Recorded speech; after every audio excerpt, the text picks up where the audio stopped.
One of my most critical crossroad is around 2010. We lost everything. Everything was gone, everything. And we were living in a rented house that came with a horse. And you know how I started? I started picking up horse manure, sticking it in a bag, putting it at the top of the driveway and selling it for $2 a bag.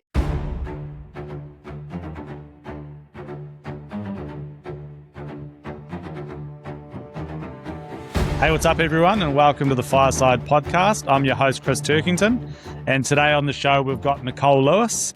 Before we dive in with Nichole, though, I just want to say thanks very much to our mates at Dark Horse Coffee. We appreciate your support.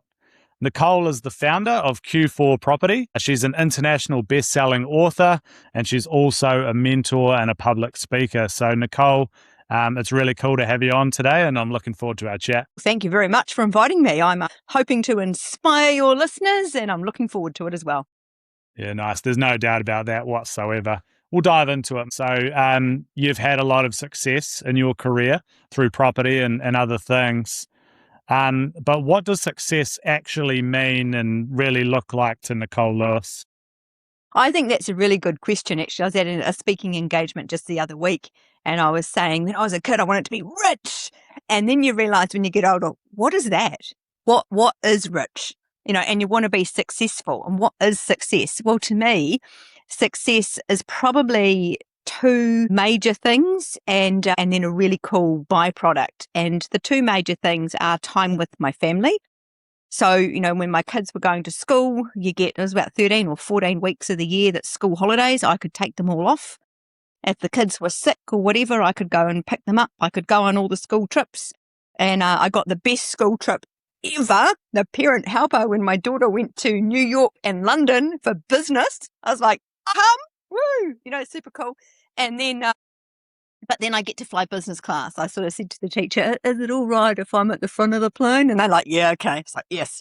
So, so time is number one. And my husband was able to retire from work in his 40s. We'd had enough of the corporate life. So we're adding years on to his life rather than taking it off.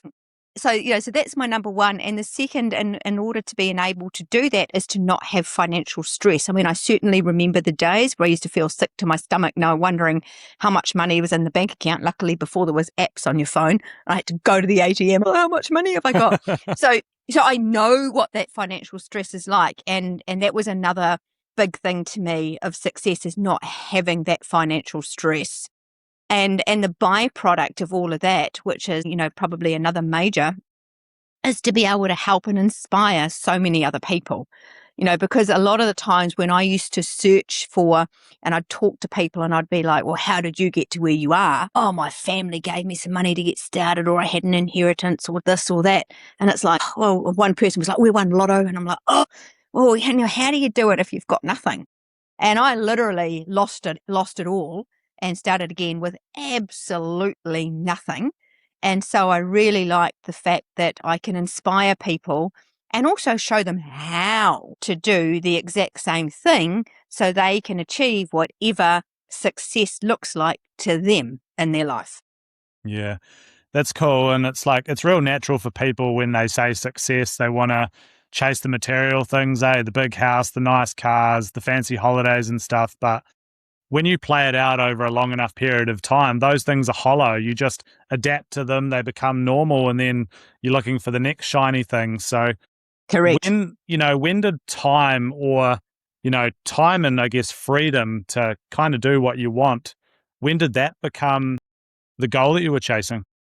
Probably pretty early on life. I was working, I had a banking career. That's where I started. I started in the bank, and mostly because my parents were like, oh, that'll be such a good career. And parts of it I loved. And then I got to the point where I really hated it. And I realized that I was wishing my life away because I couldn't wait for Friday because, then I had the weekend. And then the weekend would come, yay! And then Sunday it was like, oh, it's depressing because tomorrow's Monday and I've got a whole week of work. So Monday you'd turn up to work and I'd be like, all right, an hour until morning tea. And then I sort of thought, and then someone would, like, some illness would go around. I'd be like, oh, can I get sick so I can stay home? And then I realized, what am I doing? I'm wishing my life away because I'm counting down to the weekend, to holidays, to a break time. I didn't really want to be doing that. And you used to only get 4 weeks annual leave a year, which is not much. And I thought, I've got to do something that I enjoy. And the other thing I realized is in that sort of world when you're working, there's a lot of negativity. You chat around the water cooler or the coffee machine in the break room. People moan and complain and they're negative and they're risk adverse. And so you tend to stay, my parents used to say, better the devil you know than the devil you don't. Just stay in the job, forever till you're 65 and you can retire. And I'd be like, oh my gosh, no, I don't want that. So I realized that I wanted to be my own boss. Like I said, I wanted to be rich, but what I realized now was rich meant that I wanted to be time rich. And I suppose money, yes, I haven't got a dollar figure on what you actually want. The main thing is financial freedom. So you can do what you want to do. I always sort of say, have whatever you want, but pay cash, not debt for it, and be able to explore the things that you love in life. So since I started in property, I feel like I haven't worked a day in my life because I love it. It's so much fun. So I think that's key. You've really got to listen. I would sort out the people that gave me the answer I wanted. And I think that was just something I did naturally. It was a lucky fluke, because what I realized is a lot of people take bad advice and it holds them back. Yeah. A piece of advice I got on advice, I don't know how good it is, but it's stayed with me for a long time, is would you swap places with the person that's giving you the advice? And if you wouldn't swap places with them, then maybe you should be careful taking advice from them. Yeah. I mean, that's one of the things I say in my book, is I say, go and talk to people and you listen to the ones who have the lifestyle you're after. Yeah. And we've spoken a bit, Nichole, like previous to this chat and on the fringes of recording and stuff, but you've had to make a lot of pretty difficult decisions. What's the most difficult decision you've ever had to make? So many of them. So I think one of the most critical crossroad is around 2010. We lost everything. Everything was gone. Everything. And we were living in a rented house that came with a horse, and I used to go pick up horse poo. And my husband is very much the have a job mentality. He just doesn't understand the work for yourself. The only way to make money is, in his mind, is get a job. So he'd be like, look for a job, look for a job, look for a job. And I didn't want a job. So he applied for some for me. And luckily I didn't get them. And I thought, okay, you know what? I'm at this crossroads. We've lost everything. My kids were really little. I'm sort of not so positive in my mindset anymore. We took a big fall. What am I going to do? I could keep searching and searching for a job, but then I pull myself together. I get my mindset back on track. I learned a lot of lessons. Like, there's no such thing as failure. You either win or you learn. So I take all of those lessons and all of those wins, and now I re-look at my strategy and I go again. And that was a critical crossroad. And I went again. And I think I've said, my husband and I had this conversation just a couple of months ago. I said to him, if way back then, I felt sorry for myself for about 3 years. So this would have been about 2013. If I'd got a job and gone down that path, I don't think I'd be where I am today, because I would have had that income coming in and I would have got used to it. And I would have been like, oh, I don't know. And I'm quite a lazy person, to be honest. I don't want to go work a full-time job and then come back and work again, doing property. That's me. I don't know if I would have done property stuff on the side. So I think that was a really good decision to pick myself up. And you know how I started? I started picking up horse manure, sticking it in a bag, putting it at the top of the driveway and selling it for $2 a bag. Realizing it was a zero cost game, because the bags and the twine were all free from the neighbour, and so was the horse poo. Bit of sweat equity trying to push the flipping wheelbarrow up the driveway. This was a rented house. And I think that also gave me time to think.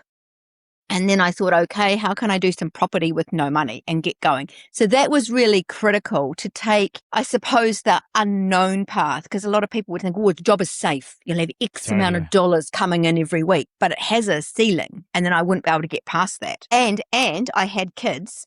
So that would have also taken my time away from them, which was one of my major values I wanted, was time with the kids. Yeah. So I think you stick with it and you go with what is the most important and you value the most and you make it happen.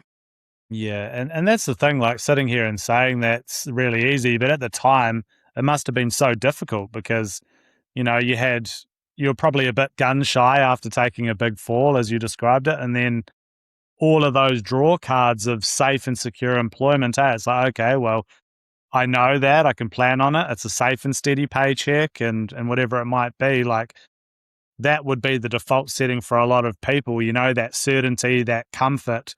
It must have been really, really difficult to fight all that fear and pull yourself away from that. Like, do you remember the types of conversations you were having with yourself during that time? Or? Totally, because also my whole family are, the safe route. You get a job.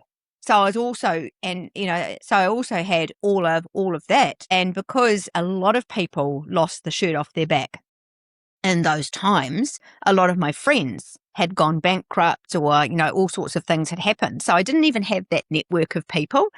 But the most important thing was I got a mindset coach because I thought, your mind is everything. So I've studied psychology and I've studied neuro-linguistic programming. So I knew that, but you can't psych yourself. So I went and got a mindset coach because you get everything coming at you from, media and people and family, and the bank account's got nothing in it. And my grandmother lived with us and she was very much So that was a key. Get a mindset coach, but the right one, someone who actually understands. There's no point getting a mindset coach who also treats their practice as a job. Because I learned that one. I went and I found someone and I said, these are the things I want to achieve. And she said to me, well, that used to be your life. Now you need to be realistic. And I'm like, I've got the wrong coach. Yeah, 100%. I've got the wrong coach. I've got to go and find someone else. Yeah. So, so that's another key component. And that was the best thing I did. I then went and got a mindset coach and I said, I want to achieve these ridiculous things. And they were like, yeah, okay, you can do it. Because you've got to have that belief in yourself. That's where it all starts. Yeah. And what did that mindset coach provide you? Because you've got all of these people around you who are, it's all threat driven. It's all scarcity driven. Don't do that, Nichole. That's unsafe. You're going to lose it all again. Like everything's negative, and probably coming from the right place, like trying to protect you and look out for your best interests. But it's all very threat and scarcity driven. What did the mindset coach provide you in that time? So the mindset coach was also interested in property. And to be fair, I think he was, the best thing he actually did was gave me belief in myself. Like I'd say, I want to achieve this. I wanted to get a house again. And he's like, yep, okay, when do you want to do that? Let's make a timeline. And I'd be like, he thinks I can do that. So, sort of, I suppose, reiterated the possibility, the financial possibility that I could achieve. And then the other thing is, because he was also interested in property, he then introduced me to a property networking group. And I'll never forget this. This was a major turning point for me as well, although I didn't know it at the time. Now, I hate networking, and I felt like I was useless back then because I'd lost everything and I felt like I'd let all the family down and, I felt useless. And I sort of thought, okay, I'll go to this group. And here's all these really successful property people. And they were like, oh, so what do you do? And I'd be like, well, fake it till you make it. I know property because I have done it successfully in the past. So I talk about all the things I'd done successfully, but I never mention any of my failures. Never. And so slowly I got to know that group of people. And that turned out to be a really important group. They're some of my best friends today that we've done some property deals with over the years. So, that was one of the best things. So I suppose I'd say that get not only a mindset coach that has belief that you can achieve whatever you want to achieve. Like I solemnly believe you can achieve anything in life you set your mind to. So you've got to get a coach that also believes that, not believes in limited success. And also I think then get someone, whether it's a separate coach or maybe the same one, that has, I suppose, success in the area you want to be coached in. So for me, it was property, but it could be anything. It could be business, could be share trading, could be startups, could be tech ventures. Get someone who's already successful in that field, who's willing to help, and then listen to them. Like if I didn't go to that group, even though I didn't want to, things wouldn't have been the same. So you've actually got to take the action one step at a time. And that are your two critical drivers. That's cool. It sounds like he broadened your horizons, and you had all these narratives around you about what you couldn't do and what shouldn't be done. But his verbiage was very different. It's around what's possible. You can do this, and this is what it looks like. And that's all you needed to kick you back into life. And the fact Correct. that he's opened some really key doors for you there. And oftentimes it's one person, one introduction, one conversation, and that has an exponential effect. So that's so cool. But you're right. Like, he could have told you all of those things, and if you didn't actually do anything about it, it's as useless as this piece of paper on my knee. We have to actually take that information and act on it. Otherwise, Correct. It's just information.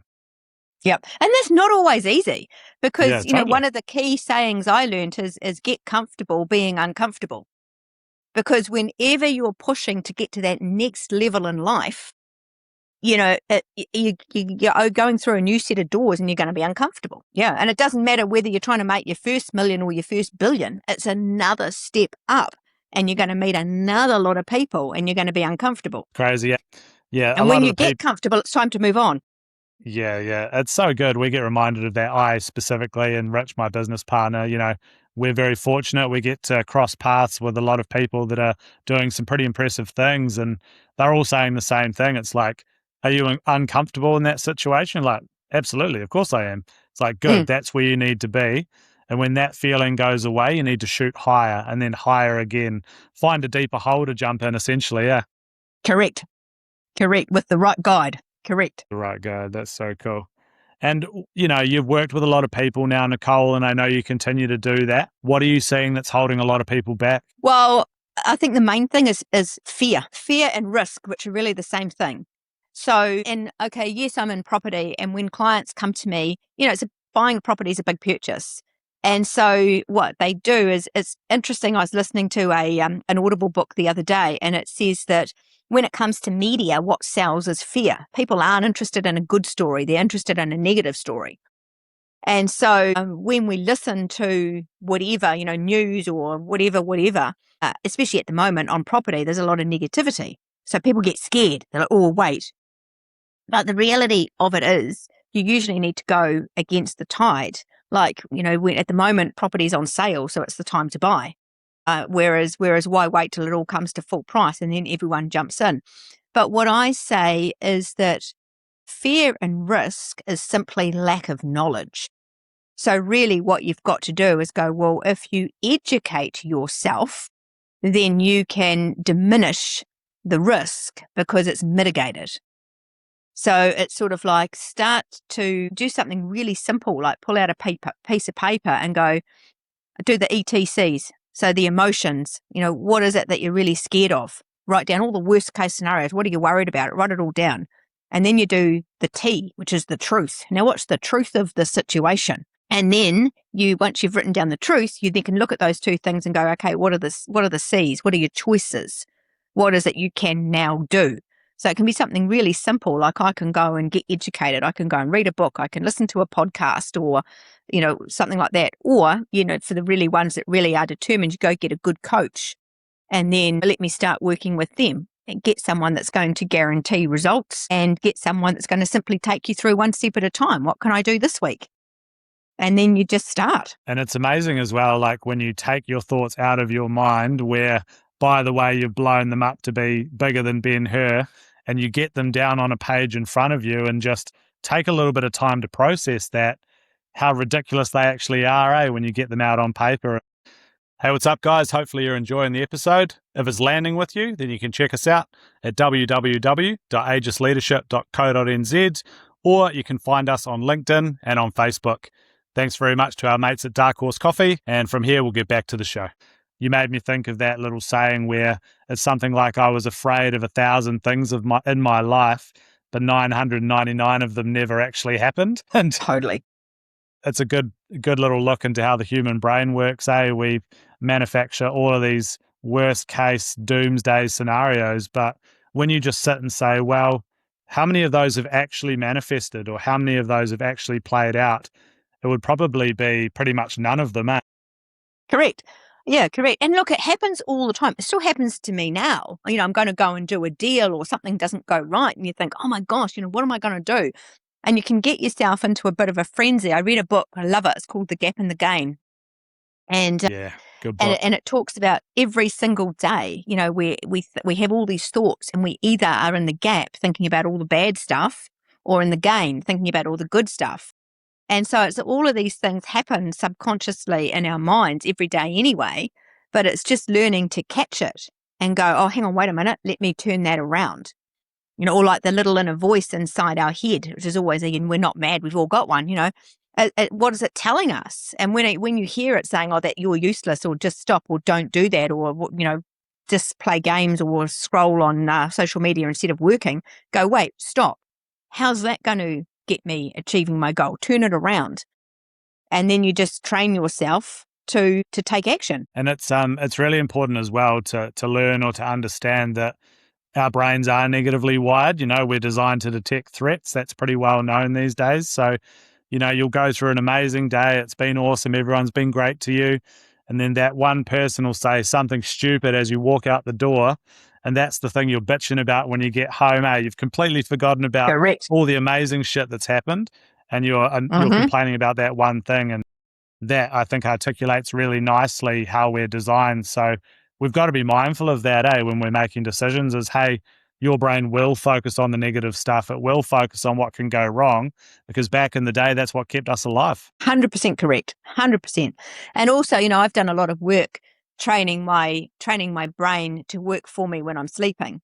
Because, when you're stressful and you go through stress, you can't sleep because your mind's turning it over. So, I put a little notebook next to my bed, and I write down what are the 3 good things that happened in the day. And if you have a really bad day, sometimes you're like, but no, you've got to think of 3.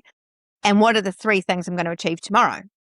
And then by just doing that simple little exercise, I am giving my subconscious mind a positive pathway to work on.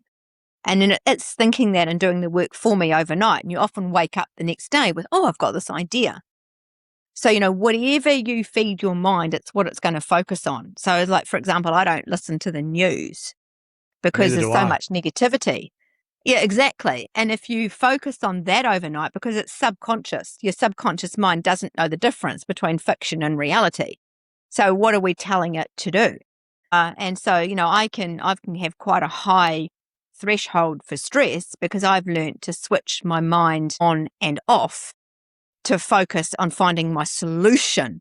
Because if you focus on the problem, your emotions are going to kick in and blow everything out of proportion, and then you end up in a frenzy. I can tell you that from experience, but I'm out of control. Like we've sort of touched on already, fear sells. They know that. They know that's how your brain's wired. So the headlines are always going to be... Experience it. Yeah, of course. They're always going to be sensationalist, probably not necessarily the truth, because that's boring. Anything that's going to capture your attention, right? Exactly right. Exactly right. And we do it to ourselves, 100%. So, totally. And then I want to touch on belief a little bit. Can you pinpoint a belief along the way, or a shift in your belief system that's changed your life a lot? I think my main belief is I really have a simple saying: everything's doable. I totally believe you can achieve anything you set your mind to. So every year, usually in January, I write what I call my blueprint for the year. This was something my business coach taught me to do. And I set out what I want to achieve in the year. And some of the things are pretty massive, and I have no clue how I'm going to do it. And then I think, okay, how do I 10x that? So, so I believe that you can achieve whatever you want. And and just by doing something simple like that, I'm now focusing on, well, who do I need to help me? Because you can't do anything by yourself. Yeah. So it's like, and so I call it, who's my super who? Like if I don't know, like I didn't know property, everybody's nobody before they're somebody. So I had to learn it. So therefore you find someone who knows it. And then you slowly learn.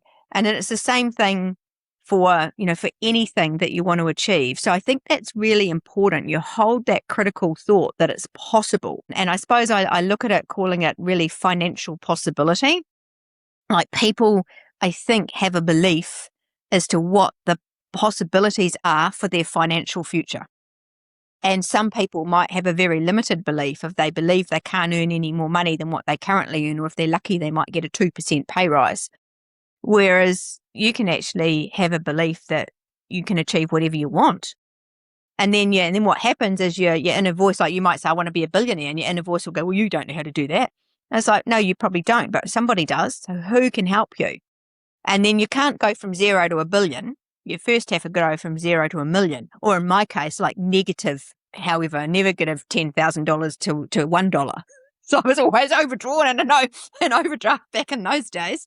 And then it's like, oh, now I've done that. Okay, now how do you get to the next step and the next step? But as long as you've got that belief you can do it, and you realize that your financial possibility is endless, and you're always looking for the opportunities and the people to surround yourself with, you'll get there. Yeah. And we're experiencing that ourselves at the moment. We're growing Aegis Leadership and we're growing the Fireside Podcast. It's a brand new brand. We haven't even been around a year. And you have all of those thoughts. You're like, can we actually do this? Is it going to be successful? How do we figure this out? Like we're living that at the moment. And at the start, of course, it's daunting. It's like standing at the bottom of Everest because we've got really big goals for this podcast and this brand. And we know we can achieve them. It's just a matter of running the process. When you're at ground zero, looking up at the top of the mountain, you're like, holy shit, that's a long way. And I don't know if we can do it, which that's a trigger. You're in the right place. Your goal's high enough. When you look at it and you're That's like, right. fuck, I don't know if we can do this. Then action cures fear. You're like, okay, we can't get to the top of the mountain today, but we can get to the first checkpoint and then we can get to the next checkpoint. And guess what? As you go along, your belief grows a little bit more. Okay, cool. We're not at ground zero anymore. And then, it all starts to feed and snowball. And it's that old saying that a rocket burns the majority of its gas when it's trying to exit the Earth's atmosphere. And then after that, the friction reduces. And we're in that at the moment. We know that we're pushing like shit to try and get this rock rolling down the hill. But as it starts to roll, gravity takes over and momentum starts to build. And, doing all of that, the fear goes away because, like, okay, we're here now, we're doing it. and I've also found that people are really, really willing to help if they think you're in it for the right reasons. So, yeah, I guess in a roundabout way, I'm trying to say we're living what you just spoke about before. And yeah, it gets me thinking about all of those things. I mean, it's like I get really excited, like one of my mentoring clients. So they came to me for mentoring for property and they had a limited amount of money and it was all very scary. Well, what if we buy the wrong investment property? Because if you buy the wrong one, you end up cash poor. So I'm like, well, no, I've got this system. We're going to buy you the right property. It's going to be cash flow positive after all of your expenses. And here's how we find it. So they found it, they bought it, they've settled on it. And I said, okay, what's your next step? Well, they went back to the mortgage broker. Lo and behold, they're pre-approved to buy their next one. And he was going, I can't believe it. I can't believe it. I said, it's because we bought something that's all cash positive. So what we're doing is now you're going back to the bank and you've got more income rather than buying the wrong thing and going back to the bank and you've got less income. And also he realized searching for property, putting on offers, signing sale and purchase agreements, using conditions, talking to solicitors. Oh, I forgot that I didn't even know how to do that. It's all so easy now, because that's another key. I always say you measure your success backwards because you get really competent at something and you forget you didn't know how to do it. It's like what you say, you're halfway up the mountain. You go, oh, I'm only halfway. It's like, look how far you've come and you know how to climb.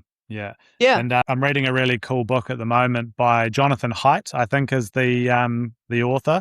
and it's, what's it called? The Key to Happiness, or the Happiness Hypothesis. It'll come to me later, but it's really, really interesting. And he talks about things only make sense when you look in the rearview mirror. So you can only connect the dots looking backwards. And that's Yes. when things make sense. So at the time, you sort of or it feels like you're bumbling along.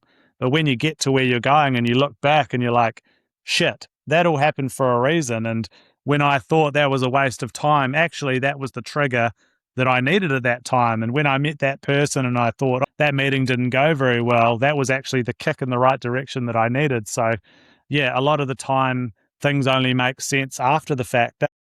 Correct. Yep. I mean, that was one of the key things I learned, was measure success backwards, because that's exactly one of the traits of high achieving people. They sort of dismiss what they've achieved and reach for the next thing. But it's like, no, you've got to acknowledge what you've achieved. And I remember someone saying to me, okay, if you look back over the last 10 years of your life and write down everything you've achieved, it'll blow your mind at how successful you are.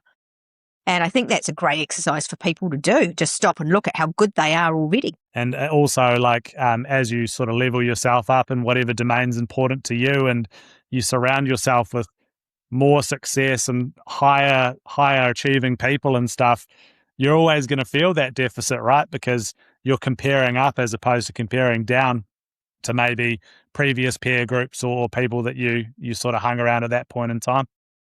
Exactly right. Yeah, that's right. I mean, we should never really compare ourselves, but of course we do.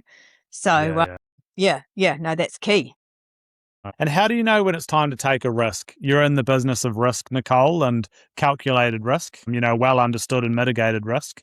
But how do you know when it's time to take a risk? Well, I think for me, it boils down to my pathway. So, like I said, I do a blueprint every single year of where I go and what I want to achieve. And then I look at it going, well, I also at the same time run what are my core values in life. So for me, my family is a number one core value, and security. Having lost everything once, I don't want to lose everything again, and helping people.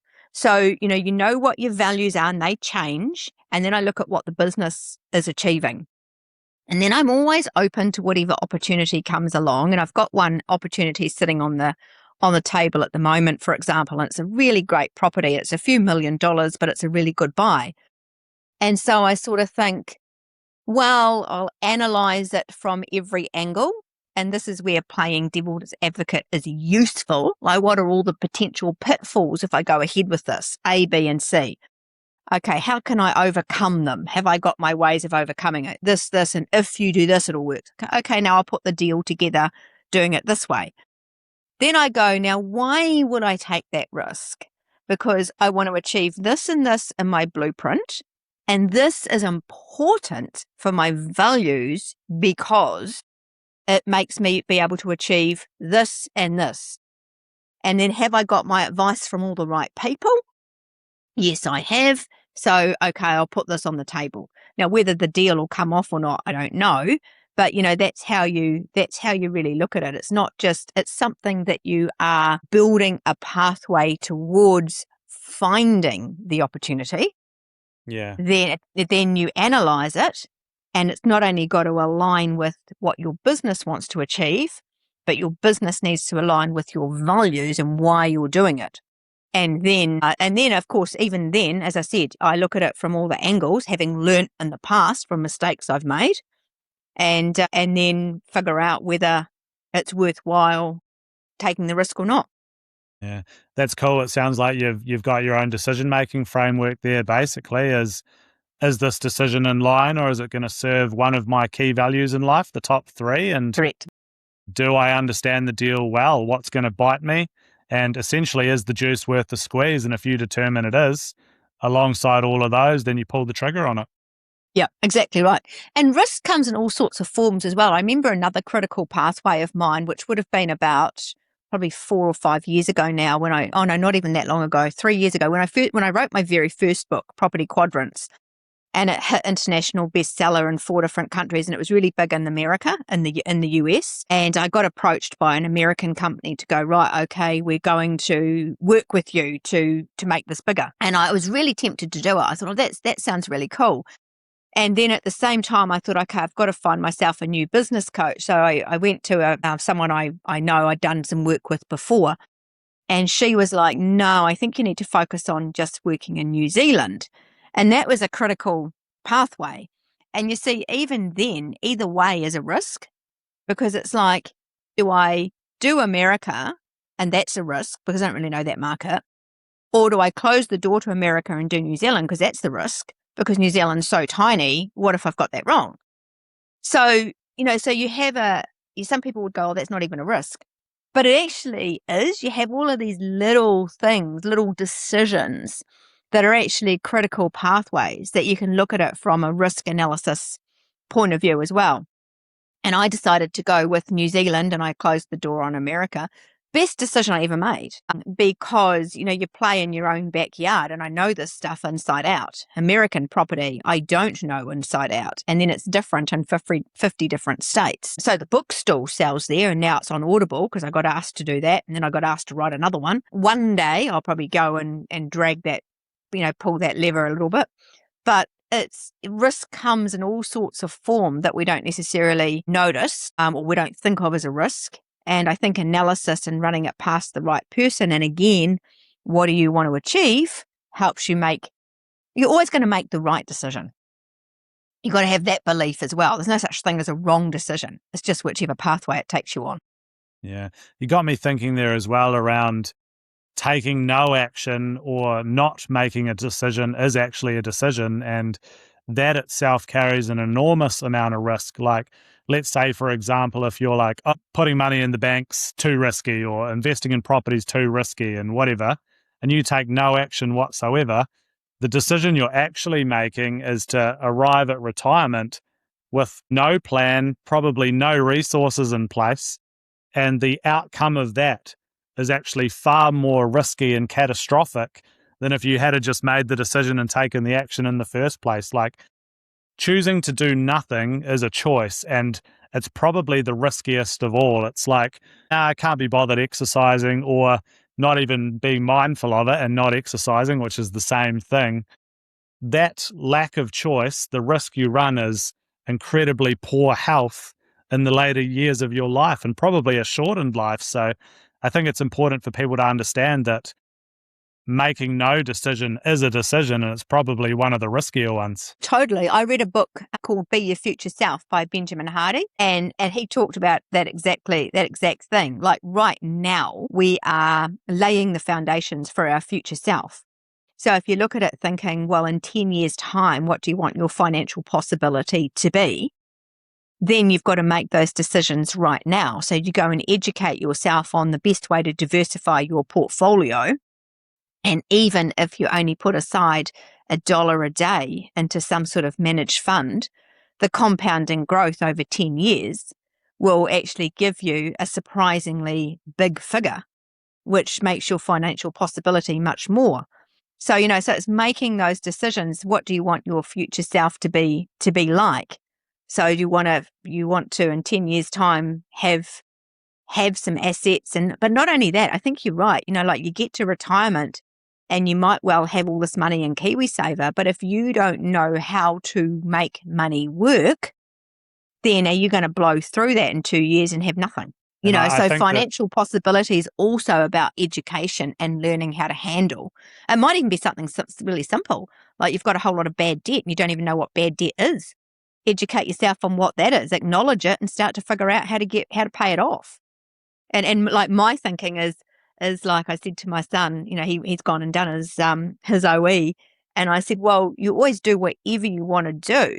You just find a way to make it happen that works for you rather than doesn't, if that makes sense. And I'm by no means a financial expert or anything like that, but from what I can see, the days of working a job and saving your way to a decent retirement are long gone. You've got to have some type of plan in place if you want to retire well, because, I wouldn't expect the government to be sitting there waiting to save you in 3 decades' time or more. Yeah. I think the thing is, people don't really think about it because we're not really, they go save for your retirement. What does that mean? When you're 20, retirement's so far away, you're not even thinking about it. And what do they mean, save for it? So I think really what it is, what we're trying to say is start to become financially savvy. Like I taught my kids to invest money, not actually stick it in the bank. They've got a small share portfolio, a managed fund portfolio, a Kiwi saver, starting to look at their property portfolios, but they know what it means to actually be savvy and then think about what you're spending your money on. Have what you want. Like my son's over living in Manchester. He's just been to Spain on a trip. He's doing what he wants, but he's doing it smart. And, and he's got the money behind him. Not that he earns a fortune. He's just learnt to live well within his means. Yeah. And if you or understand create the an opportunity. Yeah. You understand the rules of the game. You're in a much better space to play it well.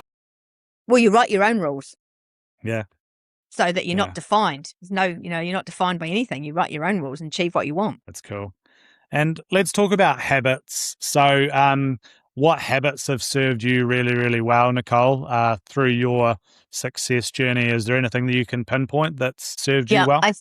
Definitely. I think there's two really good habits. One is, like I said before, I used to be quite a lazy person. And whenever I think, I've got to go and do something, what I discovered by going through a little exercise was my inner voice would go, I can't be bothered. And I didn't even realize I was telling myself that.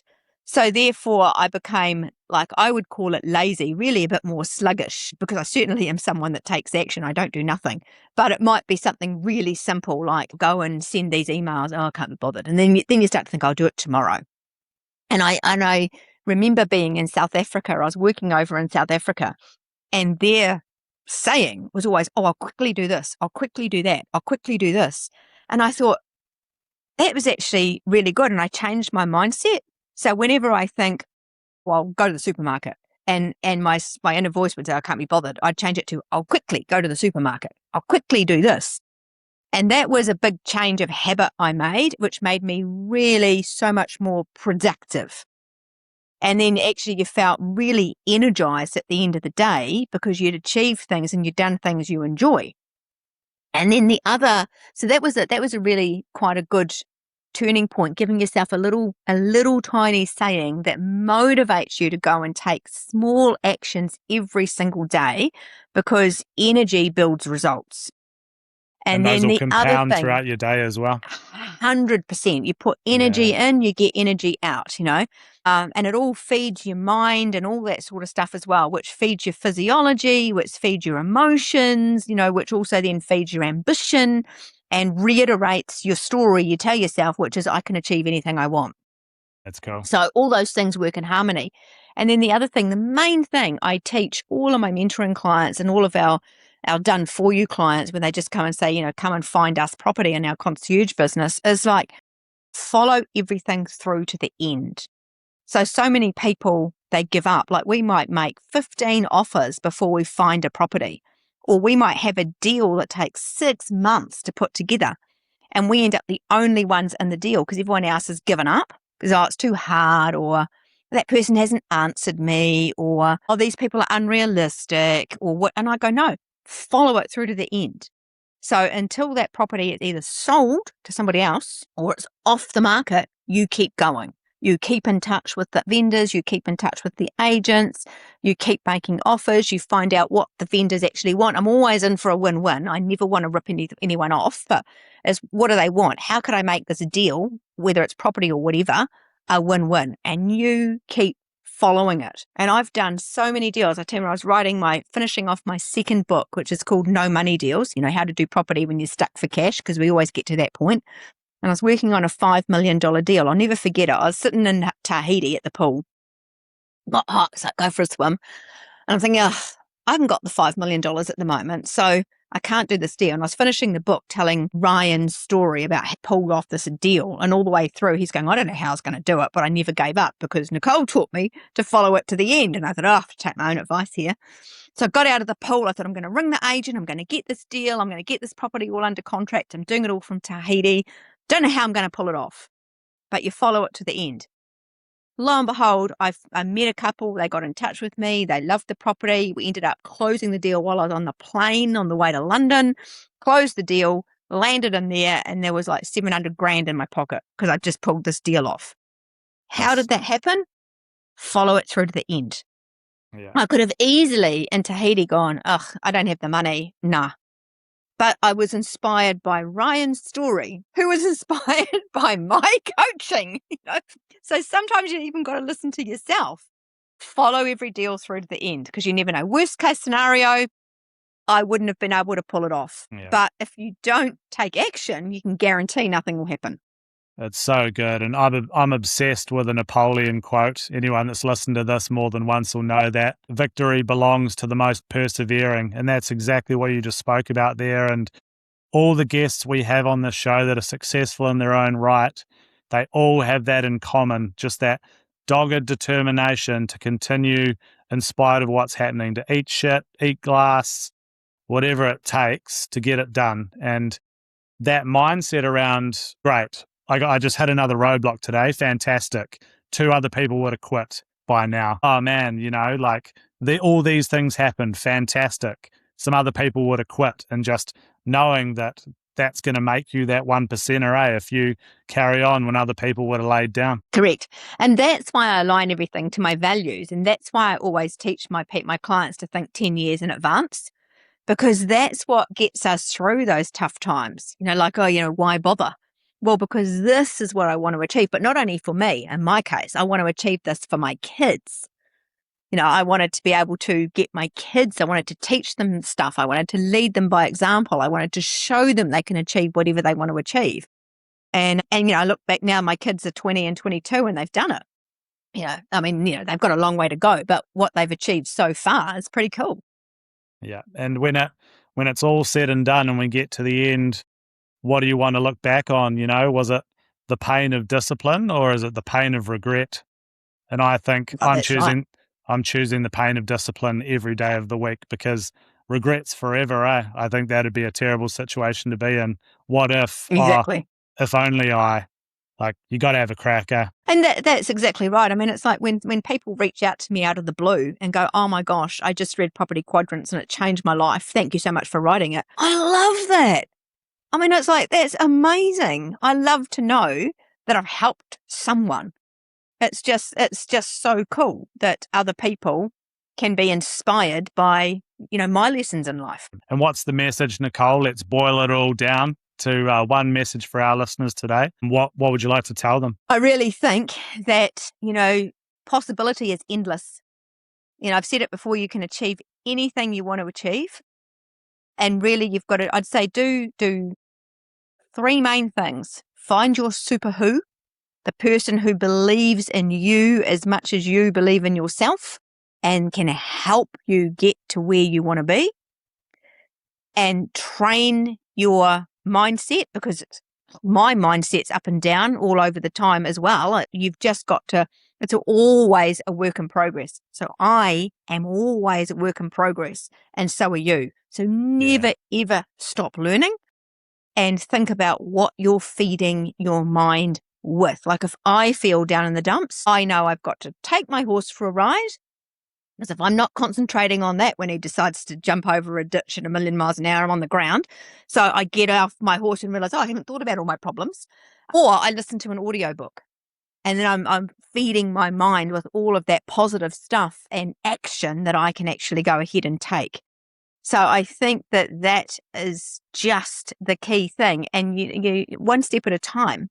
You just do one little win each day. That's all you've got to do. Yeah, I like that a lot. And where can people connect with you, Nichole? Where can they find out what you're up to at the moment? So I'm at q4property.co.nz. So you can look that up. Give me a call. Send me an email, Nichole@q4property.co.nz. Call me on my phone, 021-582-107. I love talking to property people. I do like a free strategy call. I won't charge for all those sorts of things. I just like to help people out. Read my book, Property Quadrants. It's great. It's a great book. Not says me, says all the people that have read it. As I said, it's on Audible as well if you like me and don't like reading but like to listen. And that's all full of how to do things. It's all the real information. It's the facts and the figures. My second book, No Money Deals, is the real stories from the results my mentoring clients have achieved and how they did it. So you can learn a lot just with those few little tools, and I am always available. So cool, and thank you very much. No, you're very welcome. I have enjoyed it, and I love the Fireside. It's such a cool name. So I know you'll end up inspiring a huge number of people. You'll get to millions, and I think that's a pretty cool thing to have done. Thank you, Nichole. Appreciate that. Hey guys, that's us for today. Hopefully you enjoyed the chat. If you did, you can check us out at www.aegisleadership.co.nz, or you can find us on LinkedIn and on Facebook as well. Once again, thanks heaps to our mates at Dark Horse Coffee. We appreciate you guys. Enjoy the rest of your day.